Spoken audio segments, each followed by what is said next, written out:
Okay, welcome to Morphology, the analysis of word structure. This is chapter 4. Morphology key terms. Morphology is the study of words and how they are formed and interpreted. So what we're interested in is identifying the building blocks of words and how they work together to create meaning. So words are the smallest free forms found in language. Free forms are elements that can appear in isolation or whose position is not fixed. In other words, they carry their own meaning and can stand alone as part of a sentence, which we will get to when we get to syntax. Words can be simple, meaning they contain one morpheme, or complex, meaning they contain more than one morpheme. So what is a morpheme? Well, a morpheme is the smallest meaning or functional unit found in language. Morphemes can be free, that means they can stand alone as a word, or bound, they must be attached to another element in order to convey meaning. Allomorphs, which we'll talk about at the very end of this lecture, are different forms of a morpheme. Affixes are different types of bound morphemes, and they include prefixes, suffixes, and infixes. Prefixes, things that come before, at the beginning of a word, before the root. Suffixes, things that come at the end of the word or after the root. And infixes, things that can be placed within a root word, which is very unusual in English. A root is the core of a word, the portion of the word that carries most of its meaning. Roots are often the base of a complex word. That is, the part to which an affix is added. So we're using the word base a lot. We'll talk about bases and affixes. That is, not the base is not the only thing to which you can add an affix, though. You could have a stem, and a stem is a base to which an inflectional affix, which mark grammatical change, like plurals and tense, for example, is added, which may be larger than the root, but may be larger than the root because it already contains one or more affixes, right? So sometimes we'll have words, and I'll show you in a minute, where you have not only the root or the base, right, but also multiple affixes, which we'll add one at a time to build meaning. So how do we identify these morphemes? Well, morphemes are the building blocks of words, and a word may contain one morpheme, making it a simple word, or a word may contain more than one morpheme, making it a complex word. A morpheme can carry information about meaning or function. So, for example, in the word scary, it contains two morphemes. The base morpheme, scare, right, which is a free morpheme because it's standing alone as a word, scare. Scare is a verb. And then that Y at the end, which is a suffix, which is a type of affix that comes at the end or after the base, right? And in this case, it does not carry any meaning, but changes the function of the word scare from a verb into an adjective. Likewise, the meaning of individual morphemes should contribute to the overall meaning of the word. For example, pumpkin only contains one morpheme, not two. Now you might think, well, I can split pump and kin into two separate words, and I would have two free morphemes joined together, right? This is not the case in the word of pumpkin because neither pump nor kin have anything to do with the word pumpkin semantically or based on meaning, right? So pumpkin is a one morpheme, free morpheme, standalone, simple word, okay? A morpheme is not the same as a syllable. For example, treats contains two morphemes. We have treat, the noun, right, that carries the meaning, what that word means. It's a treat, right? And the plural s. But notice it only has one syllable, treats. It's not treatise, right? It's treats. It's one syllable. So don't confuse morphemes with syllables. Morphemes are units of meaning or function in a word.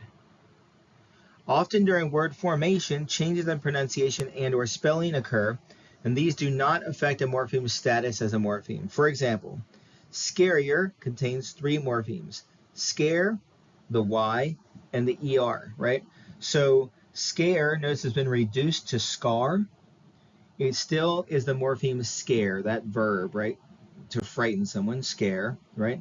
We can add the Y suffix. That Y makes it into an adjective, right? And you'll notice then when we add the ER, the comparative suffix at the end of that, turns it into a comparative adjective. It turns that Y into an I. But when we break down those morphemes, we should recognize that the word is actually scare, then scary, then scarier, right? So we preserve our morphemes even as we add or build, add affixes to build the word, okay? So let's talk about free and bound morphemes. A free morpheme, as I mentioned before, can stand on its own as a word, right? It is an entire unit of meaning, and it doesn't require anything else to perform its function or convey its meaning. A bound morpheme must be attached to another element and cannot be a word by itself. So you'll see the underlined things in these examples: scary, treated, and pumpkins show you three different types of suffixes that can be bound morpheme, that are bound morphemes, right? So as I mentioned, the Y that actually changes the function of the word from a verb scare into an adjective scary. Treated, which shows the past tense, the ed shows the past tense of the verb treat. And pumpkins, that ends with the plural s. A word may contain many morphemes. For example, denationalize contains 4 morphemes. We have the free morpheme nation and the bound morphemes d, al, and is, right? D is a prefix, comes at the beginning of the word, before the free base nation, right? And al and is are suffixes, they come after our base word, right? But d, al, and is are all bound. They don't mean anything on their own.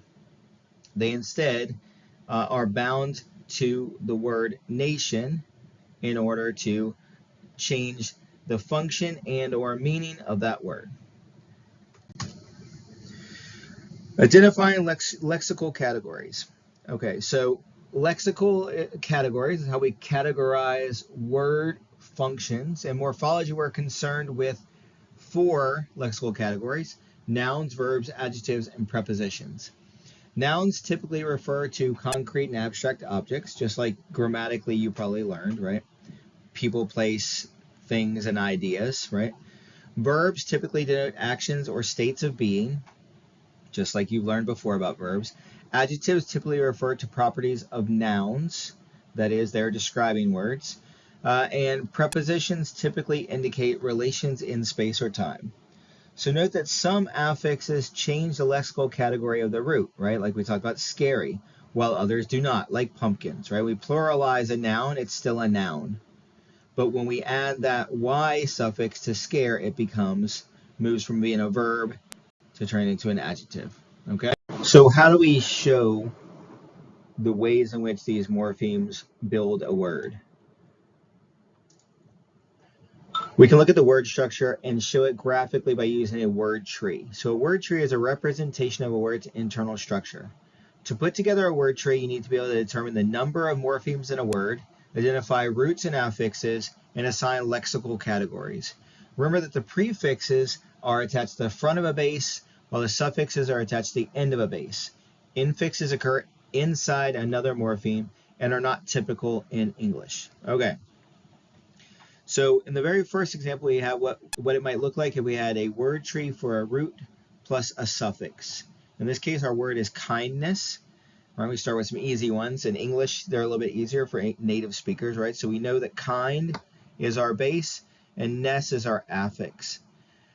How do we know kind is our base? Well, kind is a word on its own. It can stand by itself. So it's a free morpheme to which we add an affix, ness, which cannot stand on its own, right? It's a bound morpheme. If you look, I like to work up from the word. So kind, we work up, and then you have an A for adjective. And ness, we have an AF for affix. It comes after, so we actually know that this is a suffix, right? But we just have to mark that it's an affix. Together, kindness, working together as a word, becomes a noun. So what does that affix do? Well, that affix ness turns the adjective kind into a noun. If we look at the next example, a prefix plus a root, we'll just see what happens here is instead of the affix following our base, our affix precedes our base. So we have undone. Once again, un is a bound morpheme. It can't mean by itself. And done is a word. Done in this case is an adjective, right? So an adjective, we add that affix un to it, and it remains an adjective, right? It doesn't change the function. Instead, it changes the meaning. You notice the meaning is still related. Something that's done is something that has already been accomplished, right? Something that's undone is something that has not yet been accomplished, right? So it doesn't change the meaning of the word to something completely different, but it does impact the meaning, in this case by reversing the meaning, right? And the next example, kindnesses, we can see how it might look if we have two suffixes. So we have to decide what is the order in which we would add these suffixes to build words. Well, obviously kind, once again, right? Kind is our base word, as in we know ness and the es plural can't stand on their own. They're bound. So we would build kindness, and then we would make that plural, kindnesses, right? Because we wouldn't put kinds and then add ness, right? So kind, once again, is an adjective. We add the affix ness. That forms the noun kindness, to which we add the affix for plural, in this case es. And together that's still a noun. It's just now a plural noun. So we have one affix that changes the function of the word from an adjective to a noun, and another affix that changes the meaning of the word to the degree that it changes the number, right, of a noun, okay? And the next we can see what it looks like if we have a prefix and a suffix in the same word. So our base word here is hospital, and you can't de-hospital somebody, right? So we can hospitalize somebody. So first, we'll notice we add the prefix I, or the suffix "-ize", which turns hospital, which is a noun, into a verb, something we do, right? So a hospital is a noun, it's a place, right? And hospitalize is a verb, when somebody gets put into a hospital, right? And then we can add the prefix "de", hospitalize, which means remove from the hospital, right? And that is, once again, still a verb. It changes the meaning, right? Sometimes, however, word structure is ambiguous. In this case, think about the word unlockable. You can unlock something, right? In which case, lock is a verb, and we add un, which is the opposite of, right? So unlock is to, right? Unlock to is to, the opposite of lock something is to unlock it. But we can add the suffix able, which turns unlock, a verb, into an adjective, right? That lock is unlockable, right? Or the word lockable is an adjective, right? That door is lockable, and we can add the prefix un to create the opposite. That lock is unlockable. So in this case, it would depend on, we need to have context for how this word is actually being used to decide whether what we're really talking about is lock as a verb primarily or as an adjective primarily as its base. But just the word on its own, we would say that's ambiguous. So you could basically set up a word tree in either direction, right, with your suffix first or your prefix first, and be correct. So the most kind of common way to build new words is through derivation. The process of derivation is a process of affixation, adding affixes that do the following things. So you can build a word having a different but related meaning than that of its base. So think about undone as our example, right, from the last slide. Done means something that is accomplished, and undone means something that is not yet accomplished, right? And so in that way, adding that un keeps a related meaning, but changes the meaning, creates a different meaning for that word, just by adding a prefix. Usually through derivation, there's also a change in the lexical category of the word.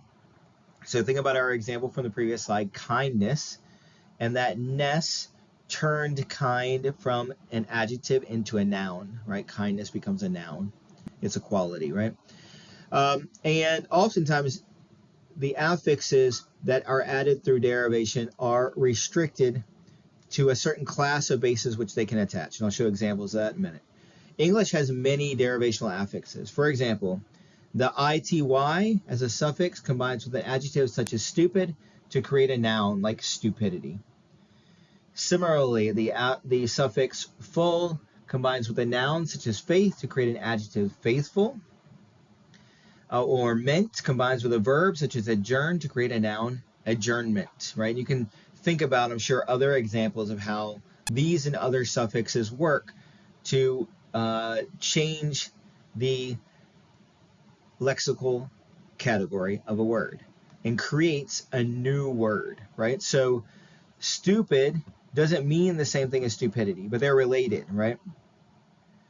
Faith doesn't mean the same thing as faithful, but they're related. You see how this works? So in these examples, we have a different but related meaning. We have a change in lexical category, and you'll see that certain ones of these seem to connect to certain kinds of bases, right? So just to adjectives, or just to nouns, or just to verbs, and turns them into particular things. Okay? Okay, so while derivation typically affects meaning and lexical category, there are some cases where it affects meaning but not lexical category. So here are some examples from English. The RE, for example, combines with a verb such as think to create the verb rethink. So we have a new word because it's changed its meaning in a related way, but it's changed its meaning from think to think about it again, right? And similarly, N added to an adjective such as complete creates a new adjective, right? The same lexical category, incomplete. So sometimes there is a semantic change, there is a change in meaning, but there is not a change in lexical category. It is still derivational, okay? And please note that all English prefixes are derivational, even if they do not cause a lexical category change, okay? Prefixes, not all suffixes. We'll look at some examples of those in a minute. Derivational affixes, as I mentioned before, are often subject to restrictions. Derivational affixes combine with bases of particular lexical categories. For example, eyes must be attached to a noun, and ER must be attached to an adjective. I don't know why I typed verb there. It should say an adjective, right? Big becomes bigger, for example. Fast becomes faster, those kind of things. I don't know what I was thinking. Derivational affixes can combine also with bases having certain phonological properties. So we just finished talking about phonology, think about how sounds work together. So EN must be attached to a base having one syllable and ending in an obstruent. So think about words that end in EN. Lighten, tighten, liken. They all are one syllable, like, tight, light, and in an obstruent consonant, right? So sometimes our derivational affixes can only combine based on certain phonological properties, certain lexical categories. Also, derivational affixes sometimes combine with bases only of a specific origin.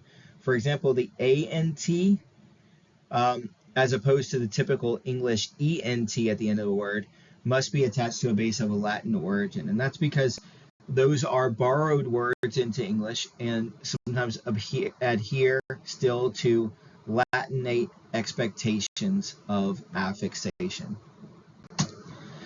One thing to think about, right? So we think about derivation is we have two kinds. We have class 1 affixes that cause phonological change in the base.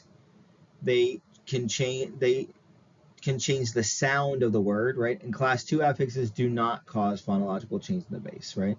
So it's another way to think about derivation. So look at the class 1 examples. The changes in accent and sounds of the following words: modern and modernity.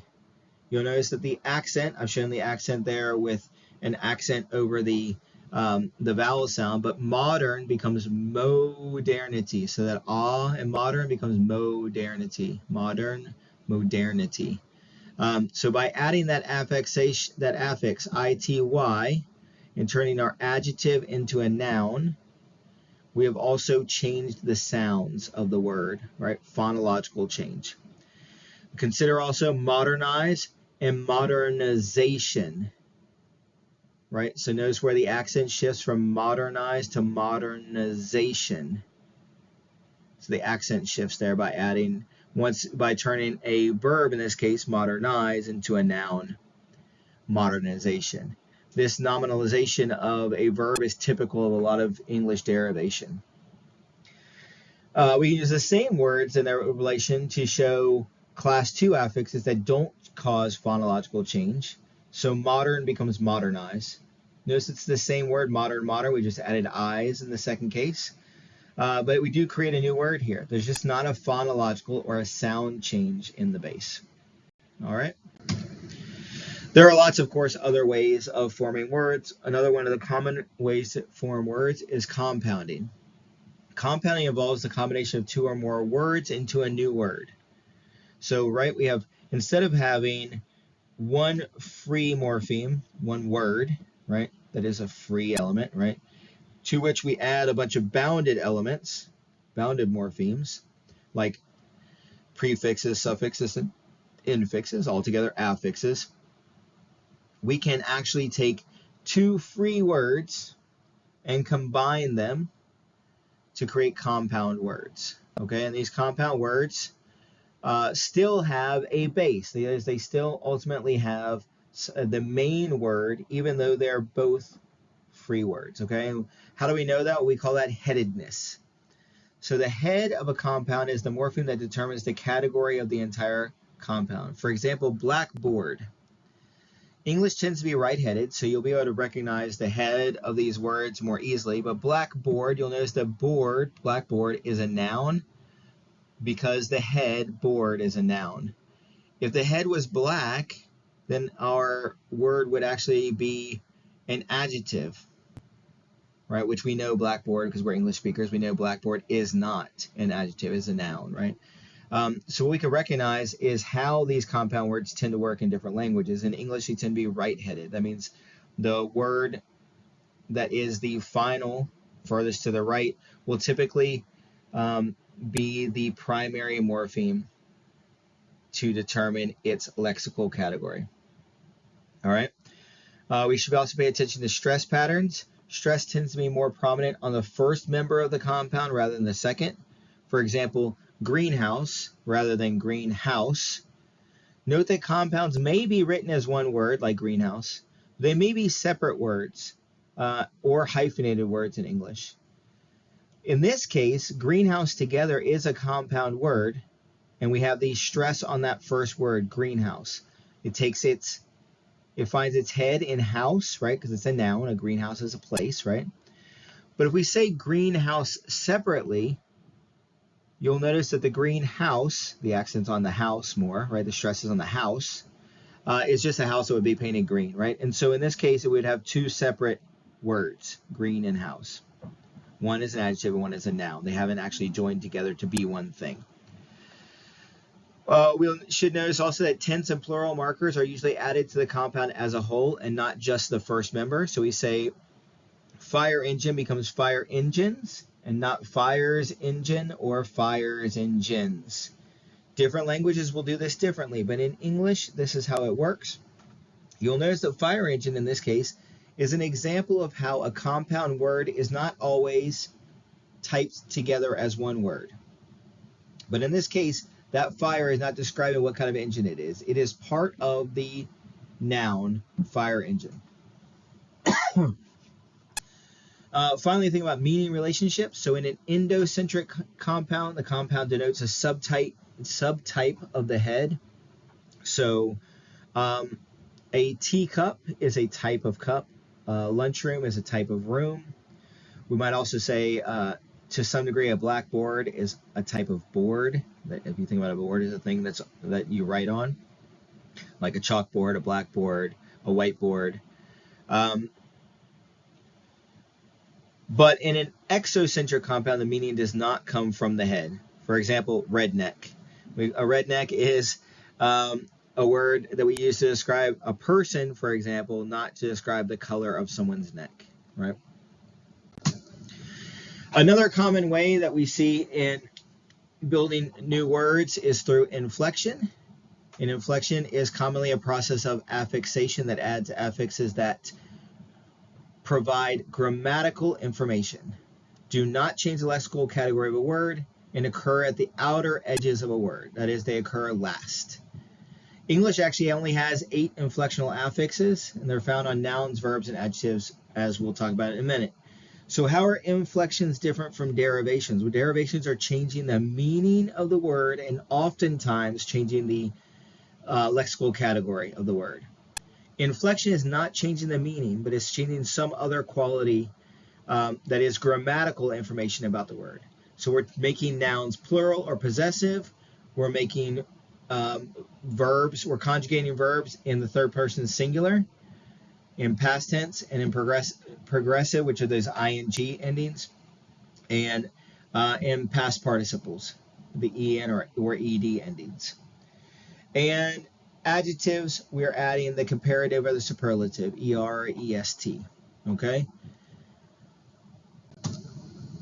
There are, of course, processes related to inflection that are kind of different ways to think about this, and they're going to apply not only to English, but of course all of these apply to lots of different languages, as you'll see in your examples when you're working through the homework. So in addition to affixation, inflection can be marked by using internal change, suppletion, reduplication, and tone placement. Internal change provides grammatical information by changing a portion of, or a sound within, the morpheme. For example, run becomes ran in the past tense. We don't say runned. Grammatically, we know that this is an exception, right? It's not the typical way we form past tense. And so how do we account for that change? Well, that change is an internal sound change within that morpheme. But that does the same thing. That change is an inflection that creates a new word, run and ran, right? In the same way it would be if it was step and stepped. They're separate words, they're new words, but they're only different grammatically. They mean the same thing. What you've done is change the grammatical. Are we talking about the present or the past? Okay? Suppletion provides grammatical information by changing the entire morpheme. For example, go becomes went. This is another one of those exceptions. We don't say I go, yesterday I goed, right? Instead, in this case, rather than just replacing one sound, we've actually replaced the entire word. There are some examples we call that sometimes are called partial suppletion, like think becomes thought. Today I think, yesterday I thought. And so you'll see it carries over the th between the two forms. There is an argument whether this is actually just suppletion, right? We've created a new word, or whether it's partial suppletion, or whether it matters. It doesn't really matter. What it's doing is still changing the word, right, to reflect a grammatical change, right, a change in tense. Reduplication copies all, in the case of full reduplication, or a portion, in the case of partial reduplication, of the base to mark a semantic or grammatical contrast. While rare in English, there are lots of examples. For example, you might hear sailors say I. That's just copying the yes of an I into an II. It's a new word, right? We formed a new word, II, with a hyphen, but it means the same thing. So it's, in this case, it's like reaffirming that you're affirming, right? It's like saying yes, yes, right? Like, you know, I got it, right? I. The same idea is true when we say this is very, very important. Very, very, in this case, very is not really describing very again, but we're repeating it to emphasize that meaning, right? And papa is an interesting example in English because it's unusual. You can think about mama maybe as well, where it could just be pa, and it's reduplicating to create a new word, papa. That maybe marks a slight semantic difference between how we think about cognitively a pa versus how we think about a papa. And that's a cultural difference in most cases. Tone placement is found in tone languages, in which differences in tone can mark grammatical information such as change in tense or number. But English is not a tone language, so I can't show examples in English of that. You can see examples in the book. Many Asian languages and some Native American languages are tonal, and therefore you can find examples in those languages of how tone is altered to mark grammatical changes, such as whether we're talking about present tense or past tense, or we're talking about plural or singular.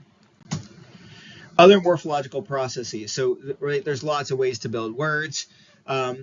These are more specialized processes. The other processes are more typical. We'll see a lot of compound words, not only in English, but in other languages. We'll see a lot of inflection, that is using affixes to make grammatical changes, to add grammatical information to words. And we'll see a lot of derivation, which is adding those affixes to actually change the meaning and oftentimes the lexical category, right? But there's other ways to build words.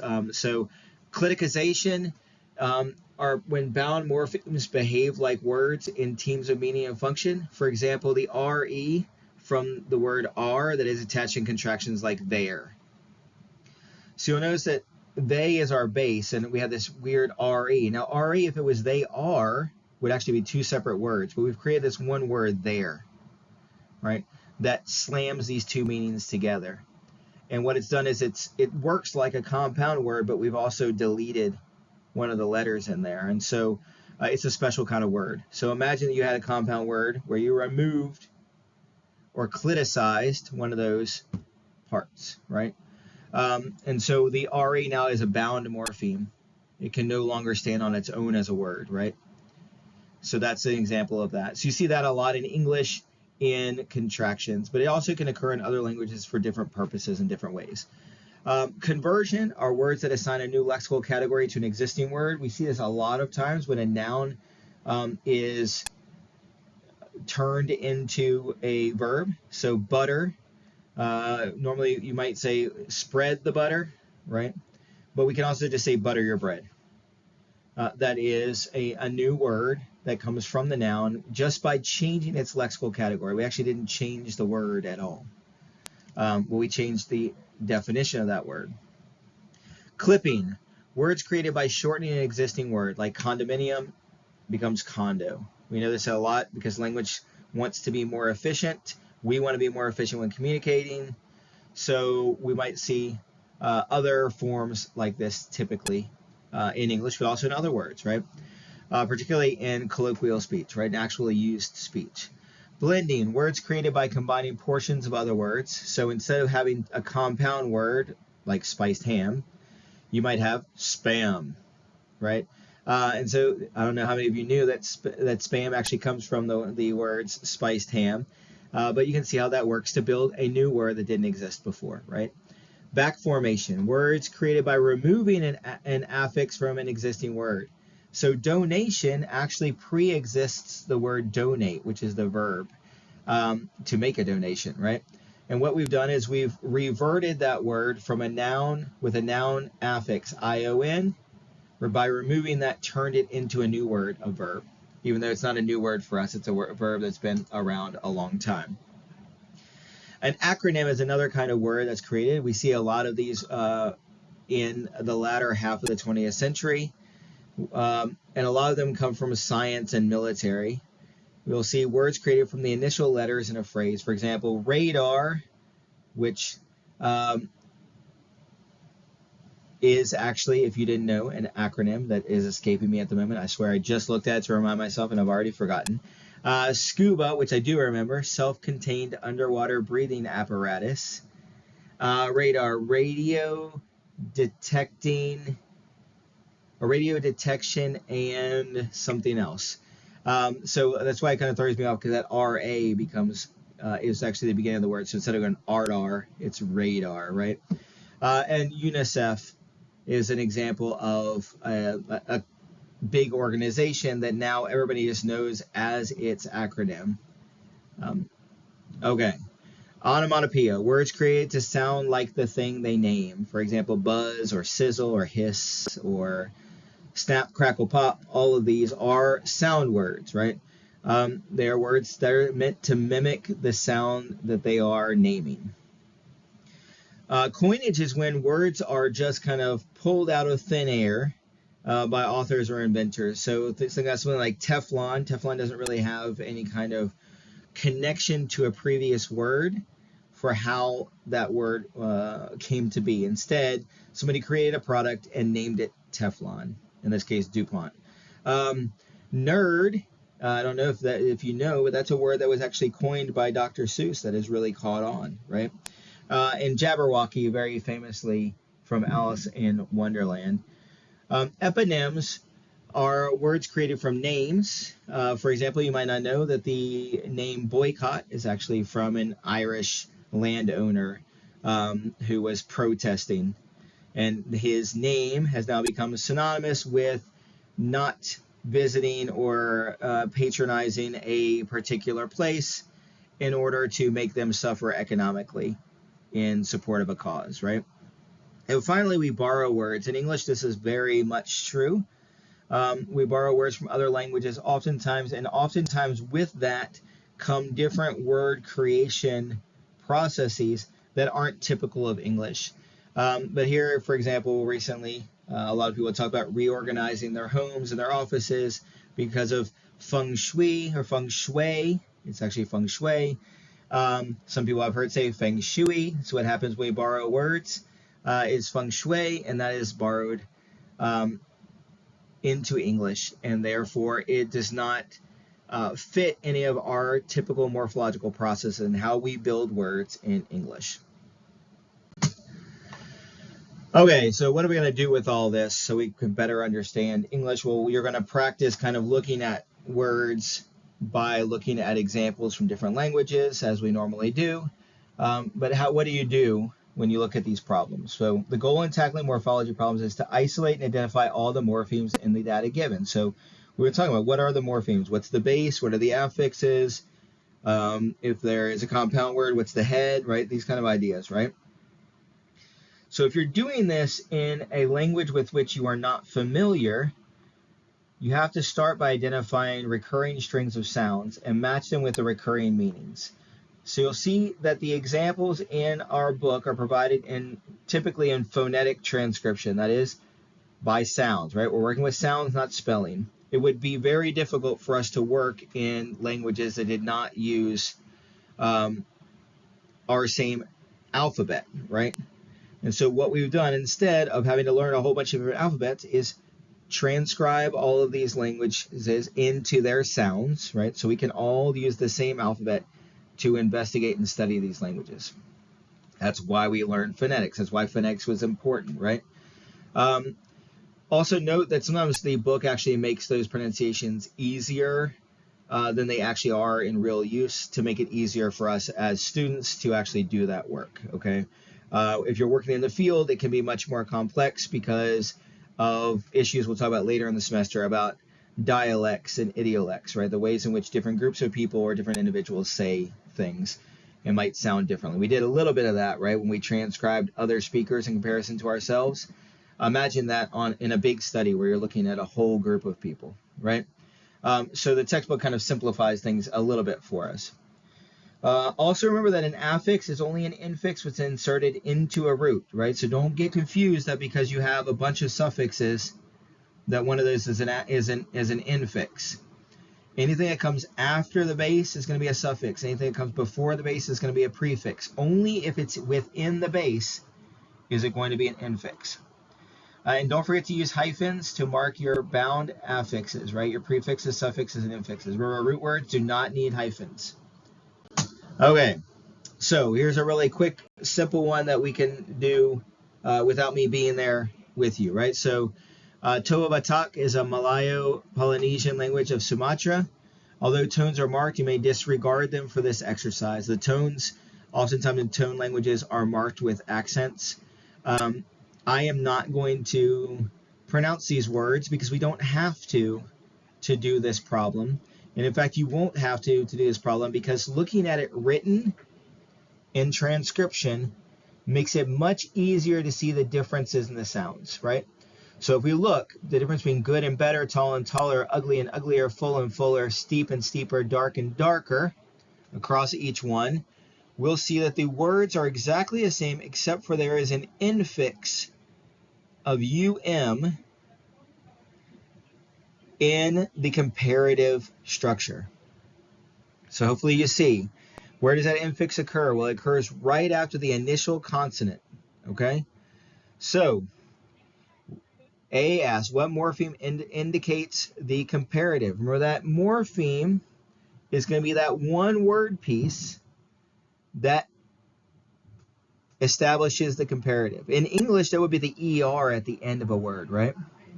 But in Toa Batak, we are looking at that which is an infix. And so we would show that infix, as you can see on the right hand of the screen, as dash because those hyphens are showing the boundaries of that morpheme, which is a bound morpheme, which is an infix, right? So number 2 says, what kind of affix is this morpheme? It's an infix. I mentioned it occurs after the first consonant. So what the questions then will ask us to do is to think about, well, how might we make other words other than the ones here, right? So if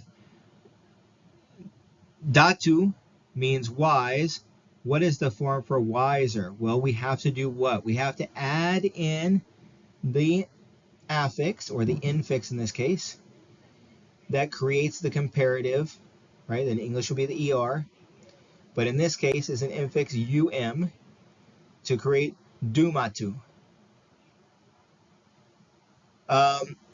We have the same thing here. If solmal means usual, what is the form for more usual? We guess we can put that infix where it goes. Where does it go? Right after the first consonant. Sumumal, right? Now, that also means that we should be able to work from the comparative back to the base. That is, go from better back to good, from taller back to tall, from uglier back to ugly, right? And so the E and F ask us to do that. So all we have to do that is remove the morpheme that is creating the comparative, right? So remove that that follows the initial consonant. And you can see our examples here. Jepek, and I can't make the tonal sound of logo, but you can see what you've done is you remove the in those two words. You remove that sound, right? And therefore have moved from the comparative back to the base form. I hope that makes sense. If it doesn't, these are the kinds of things you should email me about. All right, as you're doing some of these problems, and of course we're working with sounds and not with the words as they are written, right? We did for English because we know how they already sound. It makes it a little bit easier than working, right? We say kindness, you know what kindness is. You know how to pronounce it, right? But we work with other languages, and really when we work with English as linguists as well, we can find it easier to work with the sounds, right? With the transcription. So just like we've talked about how not all sounds have the same form in different environments and phonetics and phonology, right? The same thing is true of sounds in words, and we call those morphemes, they don't have the same form, allomorphs. So allomorphs are the different forms of a morpheme. For example, the English plural morpheme for the plural S has 3 different phonetic forms. S as in cats, Z as in dogs, and is as in dishes, right? You know this because you know these words in English, right? Cats, dogs, and dishes all are pluralized with a slightly different sound. Which phonetic form is realized depends on the phonological characteristics in the final segment of the preceding word, right? So in the final sound of the word that precedes that pluralization. That's its context, right? So, or its environment is the words we used before, right? So S occurs after a base ending in a voiceless consonant that is not strident. Z occurs after a base ending in a voice segment that is not strident. And Ez occurs after a base ending in a strident consonant, right? These are things that we could have figured out last chapter, right? And now we can apply at the level of words. And so this combining of morphology and phonetics and phonology is called morphophonemics. And that is the way to pay attention to the relationship between sounds. So we can say not only the function the functional differences of morphemes, or the semantic or meaning differences of morphemes, but also the sound differences in morphemes and how those sounds can be dictated through phonology to the sounds around them. And that leads to more complicated problems, which hopefully you're working through in your homework. If you have questions, please email me. If you need me to work a problem for you, I can record a video in which I do that. I'm happy to help. Take care.